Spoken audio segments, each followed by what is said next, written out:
2023 paper 1ನಲ್ಲಿ ಬಂದಿರೋಂಥ Kannada ಪ್ರಶ್ನೆ ಪತ್ರಿಕೆ ಇದು. ಇದನ್ನು ಬಿಡಿಸೋಣ. ಈ ಕೆಳಗೆ ಕೊಟ್ಟಿರುವ ಗದ್ಯ ಭಾಗವನ್ನು ಓದಿ ಕೇಳಿರುವ ಪ್ರಶ್ನೆಗೆ 1ರಿಂದ 8 ಕ್ವಶನ್ ತನಕ ಉತ್ತರಿಸಿ ಅಂತ ಹೇಳಿದಾರಲ್ವಾ.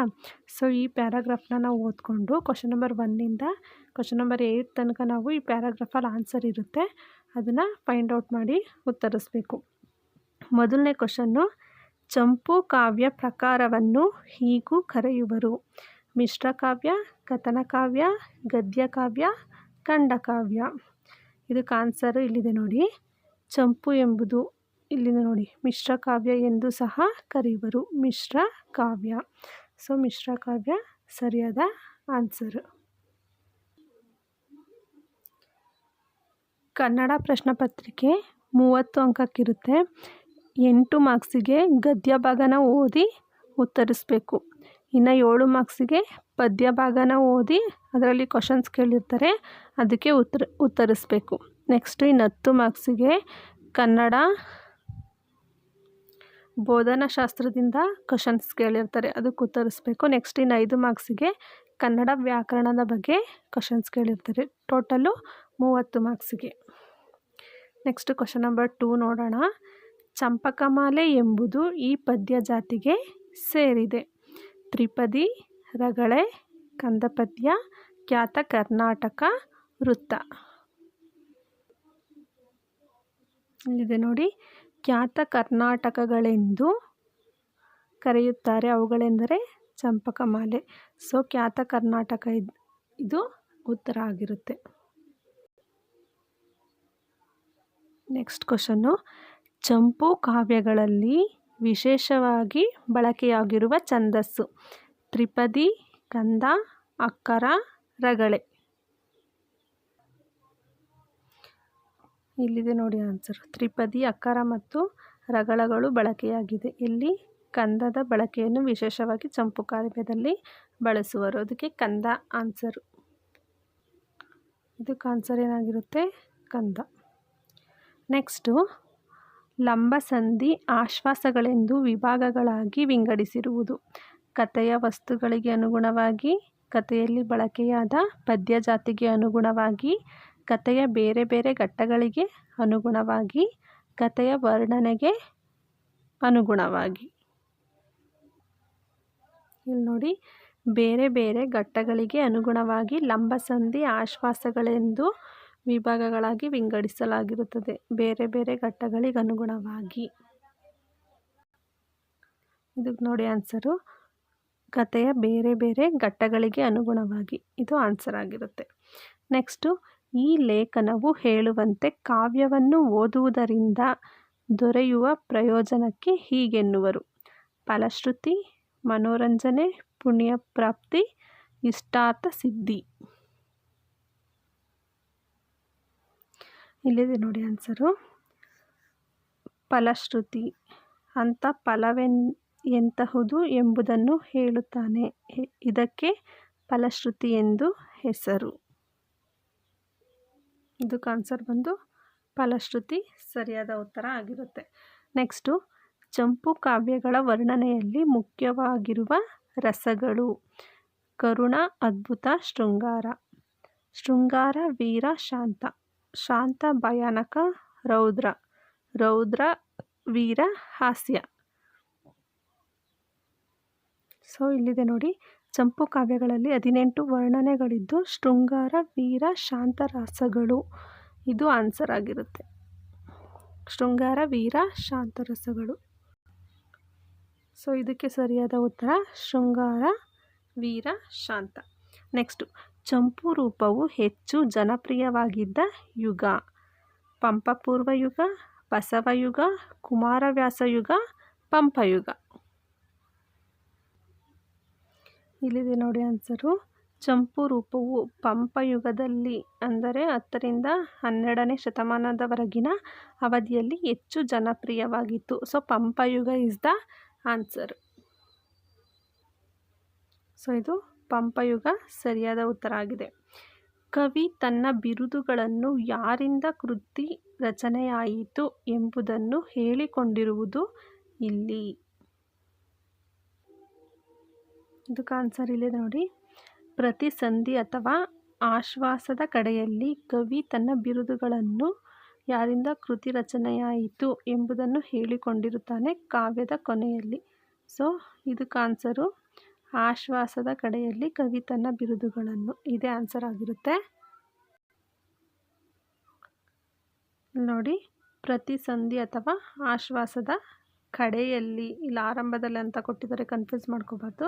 ಪ್ರತಿ ಸಂಧಿ ಅಥವಾ ಆಶ್ವಾಸದ ಕಡೆಯಲ್ಲಿ ಸರಿಯಾದ ಉತ್ತರ ಆಗಿರುತ್ತೆ.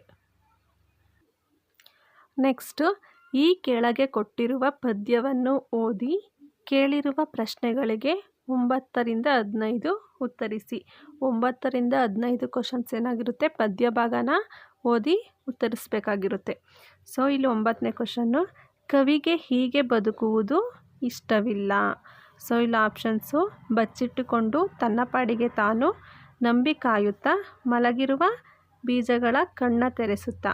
ಆನ್ಸರ್ ಇಲ್ಲಿದೆ ನೋಡಿ, ಬಚ್ಚಿಟ್ಟುಕೊಂಡು ಬದುಕುವುದು ನನಗೆ ಇಷ್ಟ ಇಲ್ಲ ಅಂತ ಹೇಳಿದ್ದಾರೆ. ಸೊ ಬಚ್ಚಿಟ್ಟುಕೊಂಡು ಇದು ಆನ್ಸರ್ ಆಗಿರುತ್ತೆ. ನೆಕ್ಸ್ಟ್ ಕ್ವಶನ್ ನಂಬರ್ 10, ಕವಿಗೆ ಇವರನ್ನು ಕಂಡರೆ ಆಗುವುದಿಲ್ಲ. ಆಪ್ಷನ್ಸು: ತನ್ನ ಪಾಡಿಗೆ ತಾನು ಬದುಕುವವರನ್ನು, ಇದ್ದಷ್ಟು ನೆಲವ ಉತ್ತು ಬಿತ್ತಿ ನೀರೆರೆಯುವವರನ್ನು, ಬಹುದೊಡ್ಡ ಮಾತನಾಡುತ್ತಾ ಸರಳ ಸಾಧಾರಣ ಬದುಕಿಗೆ ಅವಮಾನ ಮಾಡುವವರನ್ನು, ನಂಬಿ ಕಾಯುವವರನ್ನು. ಸೊ ಇದಕ್ಕೆ ಆನ್ಸರು ಇಲ್ಲಿದೆ. ಬಹುದೊಡ್ಡ ಮಾತನಾಡುತ್ತಾ ದಿನದಿ ಸರಳ ಸಾಧಾರಣದ ಬದುಕಿಗೆ ಅವಮಾನ ಮಾಡುವವರನ್ನು ಕಂಡರೆ ನನಗೆ ಆಗುವುದಿಲ್ಲ ಅಂತ ಹೇಳಿದಾರಲ್ವಾ, ಇದು ಆನ್ಸರ್ ಆಗಿರುತ್ತೆ. ಬಹುದೊಡ್ಡ ಮಾತನಾಡುತ್ತಾ ಸರಳ ಸಾಧಾರಣ ಬದುಕಿಗೆ ಅವಮಾನ ಮಾಡುವವರನ್ನು ಕಂಡರೆ ಕವಿಗೆ ಆಗುವುದಿಲ್ಲ. ನೆಕ್ಸ್ಟು, ಕವಿಗೆ ಇದರ ಅಭ್ಯಾಸವಿಲ್ಲ. ಸೊ ಇಲ್ಲಿ ಆಪ್ಷನ್ಸ್ ಕೊಟ್ಟಿದ್ದಾರೆ, ನಾವು ಪ್ಯಾರಾಗ್ರಾಫಲ್ಲಿ ನೋಡೋಣ.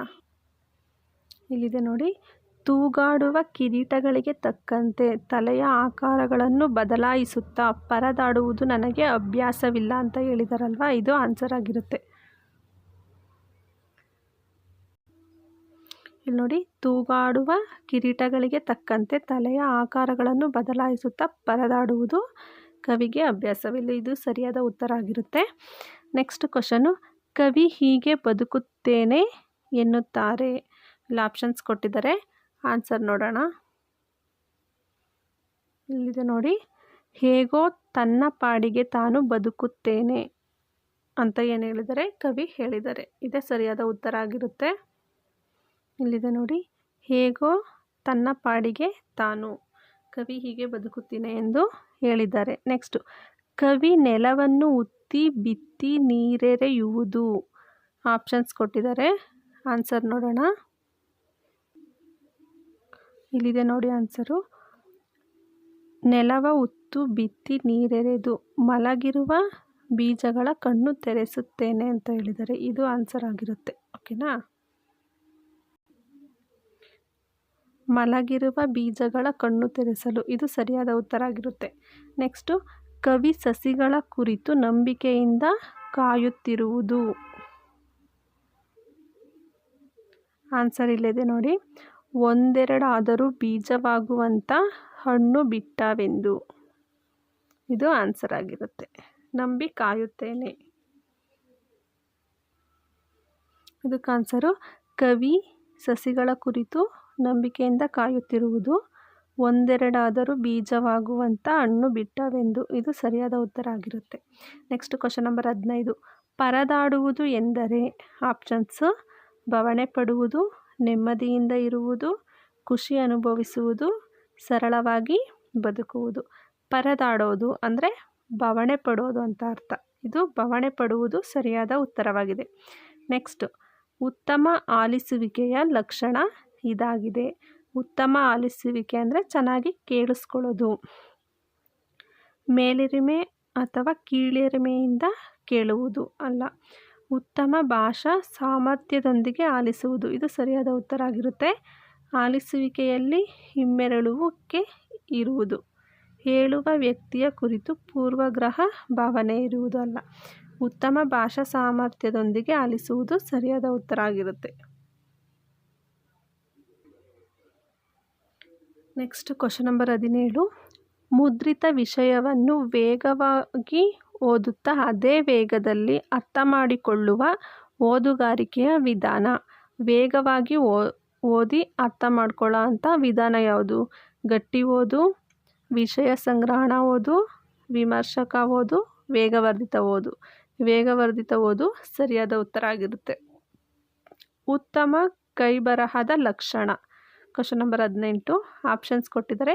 ಕಾಗುಣಿತದ ಕ್ರಮಬದ್ಧತೆ, ಪದಗಳನ್ನು ಕತ್ತರಿಸಿ ಬರೆಯುವುದು, ವಕ್ರವಾದ ಸಾಲುಗಳಲ್ಲಿ ಬರೆಯುವುದು, ಅಕ್ಷರಗಳ ಗಾತ್ರ ಚಿಕ್ಕದು ದೊಡ್ಡದು ಮಾಡಿ ಬರೆಯುವುದು.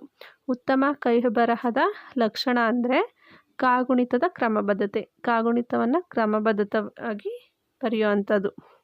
Next question number 19. ಖಂಡ ಪದ್ಧತಿಯ ಲಕ್ಷಣವೆಂದರೆ? ಖಂಡ ಪದ್ಧತಿಯ ಲಕ್ಷಣ ಅಂದರೆ ಬಿಡಿಯಿಂದ ಇಡಿಗೆ. ವ್ಯಾಕರಣ ಬೋಧನೆ ಈ ಉದ್ದೇಶ ಹೊಂದಿಲ್ಲ. ರಸಾನುಭವ ಮತ್ತು ಸೌಂದರ್ಯ ಪ್ರಜ್ಞೆ ಬೆಳೆಸುವುದು, ಪದ ಮತ್ತು ವಾಕ್ಯ ರಚನಾ ಕೌಶಲ ಬೆಳೆಸುವುದು, ಭಾಷೆಗೆ ಬಗೆಗೆ ತಾರ್ಕಿಕ ಜ್ಞಾನ ಬೆಳೆಸುವುದು, ಶುದ್ಧ ಅರ್ಥಬದ್ಧ ಅಭಿವ್ಯಕ್ತಿ ಕೌಶಲ್ಯ ಬೆಳೆಸುವುದು. ಸೊ ವ್ಯಾಕರಣ ಬೋಧನೆ ಈ ಉದ್ದೇಶ ಹೊಂದಿಲ್ಲ ಅಂತ ಕೊಟ್ಟಿರೋದವರು ರಸಾನುಭವ ಮತ್ತು ಸೌಂದರ್ಯ ಪ್ರಜ್ಞೆ ಬೆಳೆಸೋದನ್ನ ಹೊಂದಿರೋದಿಲ್ಲ. ಇವು ಮೂರನ್ನು ಸಹ ಹೊಂದಿರುತ್ತೆ. Next question number 21. ಬರವಣಿಗೆಯ ಕೌಶಲ ಸಂವರ್ಧನೆಗೆ ಈ ಚಟುವಟಿಕೆ ಸೂಕ್ತವಾದುದಲ್ಲ. ಆಪ್ಷನ್ಸು: ಗಾದೆ ಮತ್ತು ವಿಸ್ತರಣೆ, ಪತ್ರಲೇಖನ, ಪರಸ್ಪರ ಸಂಭಾಷಣೆ ಏರ್ಪಡಿಸುವುದು, ಪ್ರಬಂಧ ರಚನೆ. ಕ್ವಶನ್ ಏನು? ಬರವಣಿಗೆಯ ಕೌಶಲ ಸಂವರ್ಧನೆಗೆ ಈ ಚಟುವಟಿಕೆ ಸೂಕ್ತವಾದುದಲ್ಲ. ಇದಕ್ಕೇನು? ಪರಸ್ಪರ ಸಂಭಾಷಣೆ ಏರ್ಪಡಿಸುವುದು. ಈ ಮೂರು ಆಪ್ಷನ್ಸು ಸಹ ಬರವಣಿಗೆ ಕೌಶಲ್ಯಕ್ಕೆ ಸೂಕ್ತವಾದದ್ದು. ಪರಸ್ಪರ ಸಂಭಾಷಣೆ ಏರ್ಪಡಿಸೋದು ಅಂದರೆ ಮಾತಾಡೋದು. ಅದು ಬರವಣಿಗೆ ಕೌಶಲ್ಯ ಸಂವರ್ಧನೆಗೆ ಸೂಕ್ತವಾದ ಚಟುವಟಿಕೆ ಆಗಿರೋದಿಲ್ಲ. Next question number 22. ನಾಟಕ ಸಾಹಿತ್ಯ ಬೋಧಿಸುವಾಗ ಈ ಅಂಶದ ಕಡೆಗೆ ಹೆಚ್ಚು ಒತ್ತು ಕೊಡಬೇಕು. ವೈಚಾರಿಕತೆ, ಸಂಭಾಷಣೆ ಮತ್ತು ಸನ್ನಿವೇಶ ಚಿತ್ರಣ, ಭೌಗೋಳಿಕ ವೈಶಿಷ್ಟ್ಯ, ಪ್ರಚಲಿತ ವಿದ್ಯಮಾನಗಳ ವಿಶ್ಲೇಷಣೆ. ಇದಕ್ಕೆ ಆನ್ಸರ್ ಏನಾಗಿರುತ್ತೆ? ಸಂಭಾಷಣೆ ಮತ್ತು ಸನ್ನಿವೇಶ ಚಿತ್ರಣ. ನಾಟಕ ಸಾಹಿತ್ಯ ಬೋಧಿಸುವಾಗ ಅಂದರೆ ನಾಟಕ ಮಾಡಬೇಕಾದ್ರೆ, ಅದನ್ನು ಬೋಧಿಸಬೇಕಾದ್ರೆ ಸಂಭಾಷಣೆ ಮತ್ತು ಸನ್ನಿವೇಶ ಚಿತ್ರಣಕ್ಕೆ ಹೆಚ್ಚು ಹೊತ್ತು ಕೊಡಬೇಕಾಗುತ್ತೆ. Next question number 23. ಉಪನ್ಯಾಸ ವಿಧಾನದ ಬೋಧನೆಯ ಅನುಕೂಲವೆಂದರೆ? ಹಗಲುಗನಸಿಗೆ ನಾಂದಿ, ಮೌಲ್ಯಮಾಪನಕ್ಕೆ ಅವಕಾಶವಿಲ್ಲ, ಅಧ್ಯಾಪಕರ ನೆನಪಿನ ಶಕ್ತಿಯ ಮೇಲೆ ಅಪಾರ ಹೊರೆ ಬೀಳುತ್ತದೆ.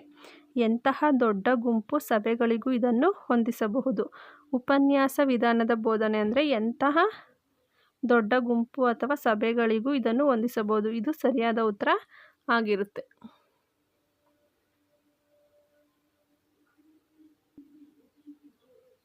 Next question number 24.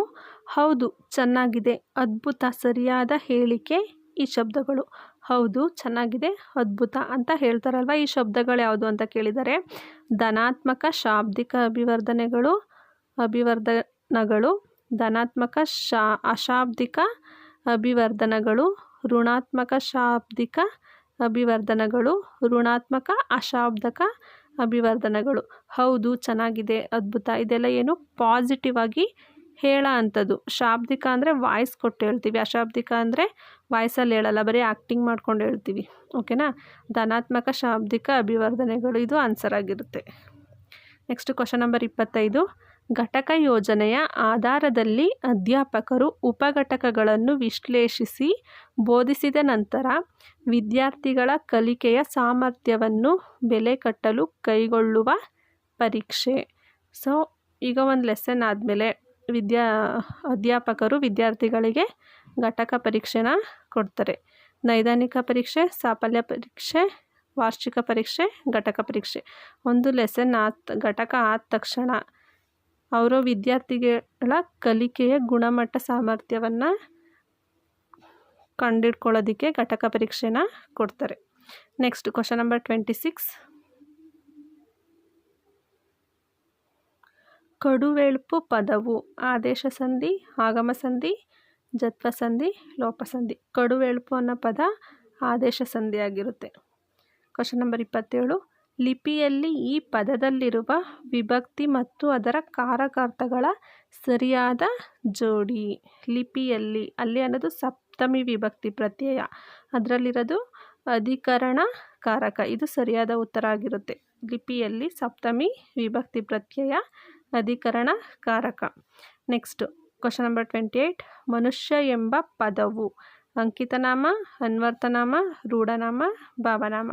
ಮನುಷ್ಯ ಎಂಬ ಪದವು ರೂಢನಾಮವಾಗಿರುತ್ತೆ. ಅದು ರೂಢಿಯಿಂದ ಬಂದಂಥ ಪದವಾಗಿದೆ. ಚತುರ್ಥಿ ವಿಭಕ್ತಿಯ ಕಾರಕಾರ್ಥ ಅಪದಾನ, ಸಂಬಂಧ, ಅಧಿಕರಣ, ಸಂಪ್ರದಾನ. ಚತುರ್ಥಿ ವಿಭಕ್ತಿಯ ಕಾರಕಾರ್ಥ ಸಂಪ್ರದಾನ. ಇದು ಸರಿಯಾದ ಉತ್ತರ ಆಗಿದೆ. ನೆಕ್ಸ್ಟು ಪೂರ್ವೋತ್ತರ ಪದಗಳು ಲಿಂಗ ವಚನ ವಿಭಕ್ತಿಯಿಂದ ಸಮಾನವಾಗಿದ್ದು ವಿಶೇಷಣ ವಿಶೇಷ ಸಂಬಂಧದಿಂದ ಕೂಡಿ ಆಗುವ ಸಮಾಸ. ಕರ್ಮಧಾರೆಯ ಸಮಾಸ, ತತ್ಪುರುಷ ಸಮಾಸ, ದ್ವಿಗು ಸಮಾಸ, ಅಂಶಿ ಸಮಾಸ.